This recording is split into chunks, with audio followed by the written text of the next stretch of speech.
사무엘상 4장 12절부터 18절 말씀 마음을 집중하시고 함께 읽어보십니다. 당일에 어떤 베냐민 사람이 진영에서 달려나와 자기의 옷을 찢고 자기의 머리에 티끌을 덮어쓰고 실로에 이르니라. 그가 이를 때는 엘리가 길 옆 자기의 의자에 앉아 기다리며 그의 마음이 하나님의 괴로 말미암아 떨릴 즈음이라. 그 사람이 성읍에 들어오며 알림에 온 성읍이 부르짖느니라. 엘리가 그 부르짖는 소리를 듣고 이르되 이 떠드는 소리는 어찌 됨이냐. 그 사람이 빨리 가서 엘리에게 말하니 그때에 엘리의 나이가 98세라. 그의 눈이 어두워서 보지 못하더라. 그 사람이 엘리에게 말하되 나는 진중에서 나온 자라. 내가 오늘 진중에서 도망하여 왔나이다. 엘리가 이르되 내 아들아 일이 어떻게 되었느냐. 소식을 전하는 자가 대답하여 이르되 이스라엘이 블레셋 사람들 앞에서 도망하였고 백성 중에는 큰 사륙이 있었고 당신의 두 아들 홈니와 비느하스도 죽임을 당하였고 하나님의 괴는 빼앗겼나이다. 하나님의 괴를 말할 때에 엘리가 자기 의자에서 뒤로 넘어져 문 곁에서 목이 부러져 죽었으니 나이가 많고 비대한 까닭이라. 그가 이스라엘의 사사가 된 지 40년이었더라. 아멘. 성탄절의 메시지는요, 큰 기쁨의 좋은 소식이라고 어제 말씀을 드렸어요. 그래서 큰 기쁨의 좋은 소식을 걸어서 복된 소식, 복음이라고 하는 것입니다. 네, 구약 시대 때에 기쁜 소식이라 하면은요, 전쟁에서 이기고 돌아온다는 소식이에요. 전쟁에서 이겼다는 소식이 당시에는 최고의 기쁜 소식이었어요. 그런데 오늘 읽은 말씀은 그와 정반대의 상황이 벌어진 거예요. 이스라엘과 블레셋의 전쟁, 여기서 보면은 두 번째 싸움이죠. 이미 첫 번째 싸움에서는 4천 명이나 희생당하는 또 일이 있었고, 두 번째 전투에는 그들이 착각하기를 하나님의 법궤를, 그 언약궤를 들고 가면 이길 것이라고 생각한 것이죠. 그런데도 불구하고 오히려 3만 명이나 전사하는 더 참패를 당하게 된 것입니다. 네, 그런 이 전쟁에서 패전 소식을 전한다고 하면은 기쁨의 소식, 복음이 아니라 정말 그거야말로 비극의 소식, 비보를 전해주는 거예요. 오늘 읽은 이 말씀 12절을 보면은 한 베냐민 사람이 그 전쟁에서 있던 일을 이제 다시 이스라엘 백성들에 와서 전하는 아주 참담한 내용이에요. 그런데 그 당시 이제 가장 그 소식에서 정말 마음을 졸이고 있었던 한 인물이 누굴까요? 여기 오늘 비극의 주인공 엘리 제사장이라고. 왜 그랬을까요? 그의 두 아들이 전쟁에 나갔기 때문이에요. 그러면은 아비된 심정에서는 전쟁에 나간 아들이 무사히 돌아오는 것이 얼마나 큰 소망일까요? 그런데 그 전쟁에서 홈니와 비느하스는 두 아들이 다 비참하게 죽는 것이죠. 전쟁에서 두 아들이 죽었다는 소식을 듣는 아비의 심정이 얼마나 찢어지겠어요. 근데 이제 오늘 그 전령이 와서 전해주는 소식 13절, 그가 이를 때에 엘리가 길 옆 자기 의자에 앉아 기다리며 그의 마음이 하나님의 괴로 말미암아 떨릴 즈음이라. 하나님의 괴, 언약궤를 앞세웠으니 사실 이기고 돌아올 승전보를 기다렸을 거예요. 그런데 한편으로는 그도 두려웠어요. 자기가 제사장이고 또 지도자인 입장이면 그 시대의 영적인 상황 속에서 그에게 평안이 있을 리가 없습니다.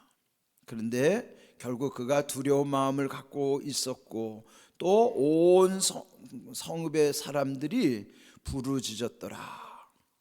그런데 14절, 엘리가 그 부르짖는 소리를 들으면서 이 떠드는 소리가 어찌 됨이냐.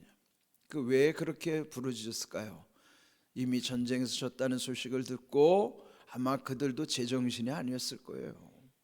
그런데 여기에 이제 이 엘리가 궁금한 소식을 알리는 것입니다. 근데 여기 오늘 15절 말씀 보면은 그때의 엘리의 나이가 98세라. 여러분 98세면은 100세 가까운 나이니까 기력이 얼마나 기력이 쇠했겠어요? 그런데 여기서 말씀하는 것은 그의 눈이 어두워서 보지 못하더라. 물론 100세에 가까이 되었으니 노안이 심하여 잘 볼 수가 없었겠죠. 그런데 여기서 표현하는 것은 사실 성경은요 인간의 외모에 관심 두지 않아요. 여기에 눈이 어두워졌다는 건 영안이 흐려졌다는 의미입니다. 여러분 이게 우리가 이 성경에서 말씀하는 것처럼 그의 눈이 어두워서 보지 못하더라는 것은 육체의 현실일 수도 있지만은 여기서 말씀하는 것은 그의 영적 상태를 여기서 지적하는 내용이에요. 그러니까 눈이 어두워 보지 못했다 그러면 영안이 흐려져서 분별이 없었더라 그러는 거예요. 여러분 나이가 들어서 노안이 오는 거야 어쩔 수 없어요. 그러나 끝까지 우리의 영안은 흐려지면 안 돼요. 노안이 온다고 영안이 흐려지는 게 아니에요. 오히려 노안이 와서 앞이 침침하더라도 영안은 더 밝아질 수도 있어요. 그렇게 살았던 사람이 있습니다. 누구죠? 모세예요. 신명기 34장 7절 우리 함께 읽어봅니다. 모세가 죽을 때 나이 120세였으나 그의 눈이 흐리지 아니하였고 기력이 쇠하지 아니하였더라. 여러분 보세요. 지금 엘리는 98세의 나이에 눈이 어두워서 보지 못했다 그러는데 모세는요 그보다도 나이가 훨씬 더 많은 120살 나이였는데도 눈이 흐리지 않았고 기력도 쇠하지 않았다. 자, 말씀드린 것처럼 성경은 인간의 외모에 관심 두지 않아요. 여기에 모세의 그 기력을 하나님이 지켜주신 까닭이기도 하지만 여기서 말씀하는 것은 그의 영안이 흐려지지 않았다는 거예요. 그 분별을 잃지 않았다는 것이죠. 이 모세에게 주신 하나님의 은혜처럼 여러분도요 120살 살 수만 있으면 좋겠지만 우리가 사는 동안에 눈이 흐려지지 않아요. 특별히 영안이 흐려지면 안 돼요. 영안이 흐려지면서 그러면 분별을 할 수가 없는 거예요. 분별 없는 걸 뭐라 그래요? 무분별이라고 그러는 거예요. 그 무분별, 그 분별이 할 수 없으면 우리가 흔히 말하는 게 속된 표현이지만 똥인지 된장인지 그 무슨 말이에요? 보기에는 똥이나 된장이랑 비슷해 보이는데 완전 다르잖아요. 근데 분별이 없으면 그거를 어떻게 하겠어요? 똥과 된장을 구분이 안 돼서 그냥 똥을 된장으로 퍼먹으면 되겠어요? 이런 우를 범할 수 있는 게 뭐예요? 분별이 없으면은 우리가 그렇게 살아요. 그러니까 무분별하면서 나타나는 게 어떤 일인 줄 아세요? 사실 이게 무분별, 분별하는 것이 우리 인생에 제일 중요해요. 그 분별이 어디서부터 올까요? 분별은 하나님의 말씀에 영이 임할 때만이 영안이 흐려지지 않아요. 영안이 흐려지지 않는 비결은 말씀의 은혜가 공급돼야만 영안이 흐려지지 않아요. 왜? 말씀이 있으면은 분별을 놓치지 않거든요. 말씀 속에 분별이 다 된단 말이에요. 근데 말씀을 놓치면 그때부터 분별을 잃어버리면 무분별해지면 어떻게 될 줄 아세요? 무분별하면서 나타나는 현상들이 결국은 우리 안에 무절제한 일들이 나타나는 거예요. 무절제가 뭐예요? 절제를 못하는 거예요. 절제 못하면 뭐가 돼요? 그냥 함부로 막 그냥 내 성질대로 살아가는 거예요. 내 하고 싶은 대로 막 하는 거예요. 그 사람이 어떻게 자기 하고 싶은 대로 다 합니까? 하고 싶어도 해서는 안 되는 일, 그거 절제해야 되는 거예요. 지나치지 않아야 돼요. 뭐든지 지나치면은 모자란 것만도 못하다는 것이죠. 그래서 절제가 중요한 거예요. 여러분 절제는요 성령의 9가지 열매, 마지막 9번째 열매요. 성령의 9가지 열매 뭐예요? 갈라디아서 5장 22절 23절을 보면 성령의 열매는 먼저 사랑으로부터 시어서 희락과 화평과 오래참과 자비와 양선과 충성과 온유와 절제. 절제가 성령의 마지막 열매. 왜 그럴까요? 절제해야만 모든 것이 온전해지는 것입니다. 그래서 성령의 9가지 열매라고 하는 것은 우리에게 주시는 성품이에요. 그런데 성령에는 열매만 있는 것이 아니라 성령의 은사도 있어요. 그러니까 성령에는 은사와 열매가 함께 들어있어요. 그러면 성령의 은사는 우리가 흔히 말하는 신유의 은사, 말씀의 은사, 병고침의 은사, 방언의 은사, 통역의 은사, 여러 가지 은사. 그건 9가지만 있는 게 아니라 성령의 은사는 무진장 많아요. 그래서 성령의 은사는 뭐냐면 그건 능력입니다. 능력이라는 건 실력이에요. 그 실력은 우리에게서 하나님 주시는 영력으로 나타나는 거예요. 그러면 만약에 우리가 성령의 열매 없이, 즉 우리의 성령의 성품이 없이 능력만 막 나타나면은 그거 좋은 거예요, 안 좋은 거예요? 위험한 거예요. 먼저 내 성품이 사랑, 희락, 화평, 오래참, 자비, 양선, 충성, 온유, 절제라고 하는 내 성령의 성품, 성령의 열매, 그 인품, 인격이 갖춰진 속에서 은사가 나와야 은사가 제대로 쓰임받을 수 있는데, 성령의 열매 없는 은사는 위험한 거예요. 마치 선무당이 사람 잡는다고요? 그냥 만난 사람마다 막 자기가 예언 기도해 준다 그러고 자기가 무당짓을 하고 다니고 막 그런다고 말이에요. 왜 그래요? 절제가 안 되는 거예요. 그럼 뭐예요? 여러분, 성령의 은사를 구하기 전에 성령의 열매를 구하셔야 돼요. 열매가 먼저 있어진 다음에 거기에 성령의 은사가 담겨야만 그 은사라고 하는 능력, 실력, 영역이 제대로 쓰임받는 거예요. 교회 안에서 성령의 열매 없는 사람, 성령의 성품이 갖춰지지 않는 사람에게 성령의 은사가 주어지면요, 그때부터는 교회가 아주 쑥대밭이 돼요. 혼란스러워져요. 여러분, 성령의 은사 중요합니다. 여기에 세워진 목사에게 가장 중요한 은사는요, 말씀의 은사예요. 하나님 저에게 말씀의 은사를 주셨지만 여기서 제가 성령의 열매 없는 말씀만 여기서 하면 말씀은 독설이 나가는 거예요. 위험하죠. 그래서 성령의 열매, 성령의 성품 속에 성령의 은사를 주셔야만 제대로 할 수 있어요. 그건 뭐와 같은 거냐면요, 칼과 칼집의 관계예요. 여러분, 칼이 예리할수록 칼집이 든든해야 된다. 근데 칼이 예리한데 칼집이 허술해가지고 칼집을 뚫고 나오는 칼은 위험한 거란 말이에요. 여러분, 칼도 중요하지만 칼이 위험할수록 칼집이 안전하게 받쳐줘야만 그 칼이 제대로 쓰일 수 있는 거예요.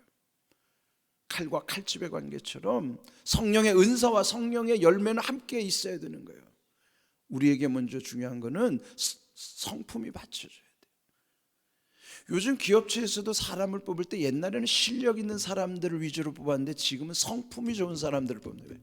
실력 좋은 사람들을 뽑아놨더니 그냥 회사 분위기가 안 좋아지는 거예요.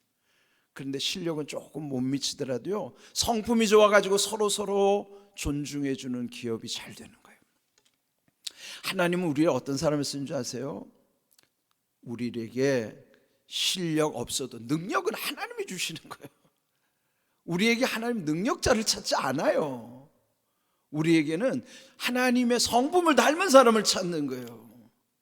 그러니까 착각하지 마세요. 내가 무슨 능력 있다고 하나님 앞에 쓰임받는 게 아니에요. 하나님을 닮은 사람, 그 성품을 담기를 원하는 사람, 그 사람에게 하나님은 능력을 주시는 거예요. 그러니까 우리가 늘 진실하고 겸손함 가운데서 하나님의 주시는 성령의 열매, 9가지 열매가 먼저 있어진 다음에 성령의 은사가 그 속에 담겨지는 실력, 능력, 영역, 그래야 그 모든 것이 제대로 될 수 있는 거예요. 그런데 이 엘리는 둘 다 놓친 거예요. 실력도 없고 성품도 모자라고. 왜? 무분별하니까 무절제하는 거예요. 그러니까 뭐 탐욕대로 사는 거죠. 그 재단에 있는 모든 걸 탐욕을 훔쳐다 쓰고, 그 두 홈리와 비즈나스도 재단의 것을 훔쳐가고 여자들을 막 농락하고. 왜 그렇습니까? 왜 그렇게 무절제한 일이 벌어집니까? 무분별하니까 그런 거예요. 무분별한 건 뭐예요? 말씀의 영이 없으니까 그런 거예요. 결국 무분별하면 무절제하게 되고, 그러면은 무책임하게 사는 수밖에 없어요. 무분별, 무절제, 무책임, 이 삼무는 대개 다 연결되어 있어요. 여러분, 이거 우리가 늘 조심해야 됩니다. 이 눈이 어두웠다고 해서 우리의 노안이 왔다고 영안이 흐려지면 안 됩니다. 여러분, 마지막 모세처럼 죽을 때까지 눈이 흐려지지 않기를 바랍니다. 이럴 때 아멘 하시는 거예요. 여러분의 영안이 흐려지지 않기를 바랍니다. 이게 중요해요. 영안이 흐려지면은 다 놓치는 거예요. 영안이 흐려지자면 영적인 눈, 영적인 안목, 그 놓치면 안 돼요. 엘리는 이걸 다 놓친 거예요. 그래서 결국은 그가 전해주는 비보를 듣고, 그 비보는 뭐예요? 17절 셋째 줄을 보면은 결국 백성들이 큰 사륙을 당했는데 3만 명이나 죽었다고 그랬죠. 두 번째, 홈리와 비나스 그 아들이 죽임을 당했고, 세 번째, 하나님의 언약궤는 빼앗겼나이다. 세 가지 비극을 전하는 거예요. 근데 아들이 죽었다는 소식보다도 그에게는 더 충격은 하나님의 궤를 빼앗겼다는 거예요. 그래서 18절, 하나님의 궤, 언약궤를 말할 때 엘리는 의자에서 뒤로 넘어져서 목이 부러져 죽었더라 그랬어요. 여러분, 얼마나 비참한 거예요. 두 아들 잃었죠. 자기는 뒤로 넘어져서 목이 부러져 죽었죠. 이렇게 비참하게 죽은 것이요. 그런데 결국 나이가 많고 비대한 까닭이라 그랬는데, 여기는 나이 많고 비대한 까닭이라는 것은요, 몸집이, 이거 하나님이 외모에 관심 두지 않는다 그랬죠. 비대하다는 거면 영적으로 우둔하다는 거예요. 영이 흐려진 것뿐만 아니라 영이 흐려지니까 그의 행동도 우둔한 거예요. 그래서 결국은 죽임을 당하고, 결국 그가 98세에 이렇게 비극으로, 비참하게 죽음으로 맞이하고, 그가 치료했던 40년의 기간이라고 하는 것은 얼마나 지도자로서, 이게 얼마나 여러분에게 비참한 일이에요. 그래서 여러분, 지도자는 자기에게 더 엄격해야 돼요. 저 같은 이 지도자뿐만 아니라 국가의 지도자든지 가정에도 지도자가 있죠. 다 어디에나 지도자 역할을 하는 사람들이 정말 중요하다고요. 그들이 구심점을 역할을 해야 돼요. 그러면 그 지도자가 하나님 앞에 바로 서야 되고, 영안이 흐려지지 않도록 해야 되고. 여러분, 늘 기억하십시오. 오늘 주신 말씀이 우리의 삶 속에 얼마나 귀한 일인지. 엘리와 같이 이렇게 비참한 인생 되지 않고, 모세와 같이 120살이 되었어도요, 눈이 흐려지지도 않고 기력이 쇠하지도 않는 은혜 가운데 우리 모두가 정말 하나님 주신 은혜를 누리는 복된 믿음, 복된 삶이 되기를 주님의 이름으로 축복합니다. 아멘.